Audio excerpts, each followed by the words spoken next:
माय YouTube channel talent show झॉन. विद्यार्थी मित्रांनो, मी तुमच्यासाठी आज नवीन व्हिडिओ घेऊन आलेलो आहे. तो म्हणजे MIDCमध्ये जे अंतर्गत सरळ सेवा भरती 2019मध्ये जी जाहिरात निघालेली होती. ऑलमोस्ट आता सर्वच पदांची एक्झाम ही झालेली आहे. तर आता कोणत्याही क्षणी हा मेरिट लिस्ट लागू शकते. तर विद्यार्थी मित्रांनो, मागील व्हिडिओ तुम्ही माझा बघितलेला आहे. MIDCच्या ज्या एक्झाम घेतलेल्या आहे, ज्या कंपनीने एक्झाम घेतलेल्या आहे, तर ती कंपनी ब्लॅकलिस्टेड आहे. तर मी एक सर्वे केला, तर मला असं थोडं आढळण्यात आलं की ज्या एक्झाम झालेल्या आहे त्यांना आता काही परिणाम होणार नाही, असं मला तर वाटत आहे. तर आपल्यासाठी ही चांगलीच गोष्ट आहे. ज्या एक्झाम झालेल्या आहे त्यांना कोणत्याही प्रकारचा प्रॉब्लेम नाही आहे, पण ज्या एक्झाम झालेला नाही आहे बहुतेक त्यांना प्रॉब्लेम येऊ शकते. तर विद्यार्थी मित्रांनो, तर बघा, आता हा रिझल्ट आपला कोणत्याही क्षणी लागू शकतो. आपण ज्या एक्झाम दिलेला आहे, कनिष्ठ अभियंता, स्थापत्य कनिष्ठ अभियंता, लेखक, वरिष्ठ सहाय्यक, लिपिक, टंकलेखन, भूमापक, तंत्रसायज्ञ, श्रेणी 2, जोडीदार, पंपचालक, वीजतंत्री, वाहन चालक, शिपाई, मदतनीस, म्हणजे ज्याही आपण ह्या पूर्ण पोस्टच्या एक्झाम दिलेल्या आहे, तर याचं लिस्ट कधीही लागू शकते. आणि डॉक्युमेंट व्हेरिफिकेशनसाठी तुम्हाला जास्तीत जास्त वेळ मिळावा आणि तुमची डॉक्युमेंट्स हे लवकरात लवकर कलेक्ट व्हावे, याच्यासाठी मी स्पेशली वेळात वेळ काढून तुमच्यासाठी हा व्हिडिओ बनविलेला आहे. जरी तुम्ही माझ्या चॅनलवर नवीन असाल तर अशाच सर्व अपडेट्ससाठी चॅनलला सबस्क्राईब करा. तर बघा स्टुडंट, तुम्हाला वेळ मिळावा याच्यासाठी, कारण की गव्हर्नमेंटचे काही सुट्ट्या पण येतात आणि आपल्याला डॉक्युमेंट्स कलेक्ट करायला हा जास्तीत जास्त वेळ लागते. तर कसं आहे, MIDC हे कोणत्याही प्रकारचं तुम्हाला एक्सक्यूज देणार नाही. तर तुमच्याकडे हे डॉक्युमेंट्स जे आहे ते अवेलेबल असण्याचे अत्यंत गरजेचं आहे. तर मी हे डॉक्युमेंट्स जे व्हेरिफिकेशनसाठी ज्या डॉक्युमेंट्स लागणार आहे, हे सर्व ऑलमोस्ट पूर्ण जेवढे पण पद दिलेले आहे, तर सर्व पदासाठी मी स्पेशली हा एकच व्हिडिओ बनविलेला आहे. बघा विद्यार्थी मित्रांनो, कसं आहे की तुम्ही ज्याही पोस्टसाठी अप्लाय केलेलं होतं त्याचं जे अप्लिकेशन फॉर्म असतो तर त्याची प्रिंट हे असणे अत्यंत गरजेचं आहे. तर त्याची एक प्रिंट आऊट तुम्ही हे काढून ठेवून द्या.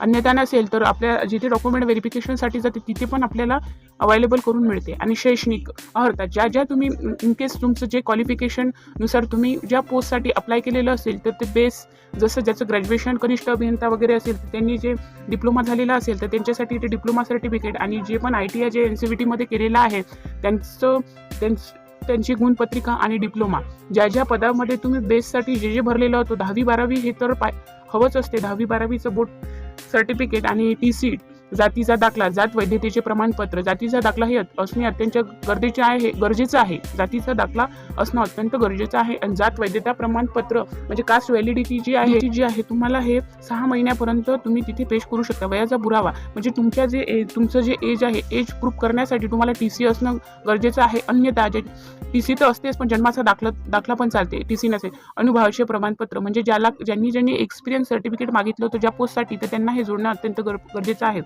आणि विशेष गटात मोडत असल्याचे प्रमाणपत्र. इनकेस तुम्ही कोणतं अन्य आरक्षण घेतलेलं असेल तर तुमच्याकडे त्या आरक्षणाचं स्पेशली सर्टिफिकेट असणं अत्यंत गरजेचं आहे.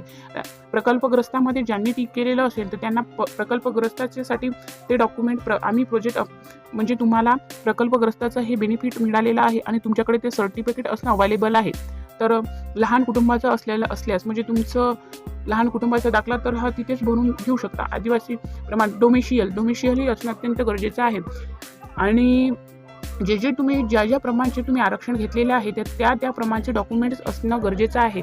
तर जेही तुम्ही टिक केलेलं आहे ते प्रत्येक प्रकारचे डॉक्युमेंट्स आहेत ते रिटायरमेंट कार्ड जे असते ते तिथे अप्लाय करू शकतात.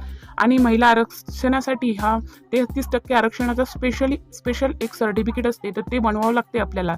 जे आपण NOC म्हणजे नॉन क्रिमिलियर महिला आरक्षण सर्टिफिकेट हे बनवणं अत्यंत गरजेचं आहे, ज्यांनी महिला आरक्षणामध्ये फॉर्म भरलेला आहे. आणि जे खेळाडूसाठी आहे, स्पेशली ज्यांनी पण खेळाडूमध्ये टिक केलेलं आहे ज्या पदांसाठी, आणि त्यांनी पण खेळाडूचं हे सर्टिफिकेट 5% आरक्षणाचं असणं गरजेचं आहे. आणि जे अंशकालीन स्टुडंट म्हणजे जे कोणत्या कार्यरहित करत आहे, कोणत्याही सरकारी नोकरीवर कार्यरहित असेल, त्यांनी 4-5 वर्ष काम केलेलं असेल तर त्यांना अंशकालीन हे सर्टिफिकेट मिळते. तर त्यांनी हे अंशकालीन सर्टिफिकेट बनवून ठेवून द्या, कारण की कसं आहे का जे सर्टिफिकेट्स दिलेले आहे तर त्यांना बनवायसाठी खूपच वेळ लागतात. त्याच्यामुळे मी हे पहिलेच व्हिडिओ बनवून दिलेला आहे का तुमचे जे डॉक्युमेंट्स कलेक्ट होऊन जाणार, म्हणजे तुम्हाला कोणत्याही प्रकारचं प्रॉब्लेम येणार नाही. आणि खुल्या प्रवर्गात ज्यांनी EWS फॉर्म भरलेला आहे तर 10% आरक्षण हे स्पेशली सर्टिफिकेट असते, ते आपल्याला तहसील कार्यालयाकडून बनवून मिळते.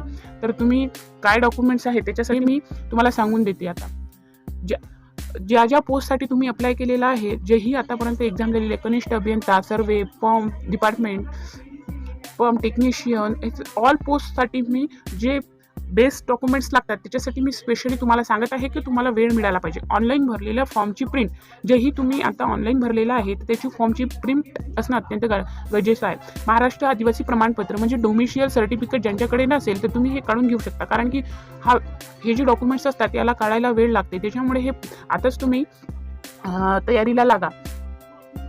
शैक्षणिक अर्हता प्रमाणपत्र, जेही तुमचं म्हणजे जे तुम्ही 10वी 12वी आणि जे तुमचं क्वालिफिकेशन तुम्ही ज्या पोस्टसाठी अप्लाय केलेलं आहे तर ते पण असणं गरजेचं आहे. व्यावसायिक प्रमाणपत्र म्हणजे ज्यांनी NCVT फॉर्म भरलेला आहे तर त्यांच्यासाठी ITIमध्ये जे तुम्ही फॉर्म भरलेला आहे त्याच्यासाठी ते प्रमाणपत्र लागणार आहे. ITIचे डिप्लोमा आणि गुणधारक जेही तुमचे आहे सर्टिफिकेट आहे त्याला जात प्रमाणपत्र म्हणजे जे आहे कास्ट सर्टिफिकेट आणि कास्ट व्हॅलिडिटी. अपंग जर असेल, अपंगाचं कोणी जर त्याच्यामध्ये बेनिफिट घेतलेलं असेल तर त्याच्याकडे ते असणं गरजेचं आहे. आणि ज्याचे आई वडील जर माझी सैनिक सर्टिफिकेट असणं, ज्यांनी नॉन क्रिमिलियरचं बेनिफिट घेत असेल तर त्यांच्याकडे नॉन क्रिमिलियर सर्टिफिकेट असणं गरजेचं आहे.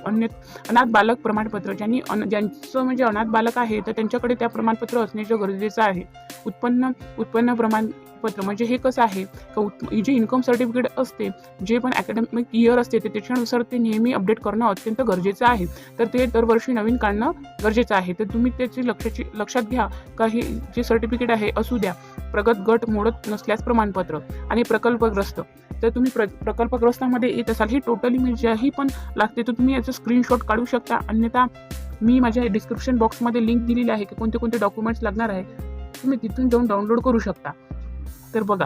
आणि महिला आरक्षणाचं प्रमाणपत्र, ज्यांनी जे महिला आरक्षण 33% आरक्षणामध्ये अप्लाय केलेलं असते तशा महिलांनी हे आरक्षणाचे सर्टिफिकेट आणि जे भूकंपग्रस्त, जर इनकेस जे भूकंपग्रस्त जे आहे त्यांचं असेल, त्यांनी जे भरलेलं असेल तर तुम्ही ते पण अशा प्रकारचे हे डॉक्युमेंट्स लागतात. बघा, तुम्हाला जास्तीत जास्त वेळ हा मिळावा याच्यासाठी मी स्पेशली हा व्हिडिओ बनविलेला आहे का डॉक्युमेंट्स तयार करायला.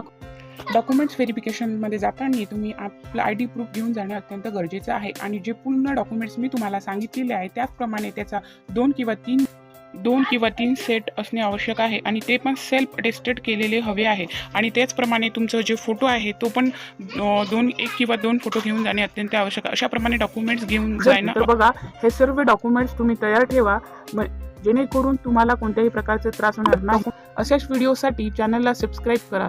Thank you for watching. धन्यवाद.